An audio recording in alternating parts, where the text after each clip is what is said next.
I think there was a time in our history, not this fake history that we have going on for the last, I don't know, a couple of thousands of years, but a real history. The men used to be brothers, and there was a brotherhood and community among men. We uplifted each other, we made each other strong, and united, we protect ourselves from everything and each other. Something happened, and I don't know what it is. Let me know if you know in the comments below. That we fall out of brotherhood.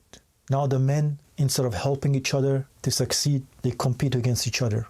Some bully each other in schools. Some talk bad about each other. Some hurt each other. What happened to our unity as male? What happened to our integrity as men? What happened to our brotherhood? Now it's like we are cockroaches fighting over scraps of crap. I think it's time for us to become brothers again. Not for ourselves, for the next generation. We need to make this world better for the next generation. Ladies and gentlemen, to brotherhood and to sisterhood. Don't you just love it? How amazing this looks. Positive Club bottle for the gym.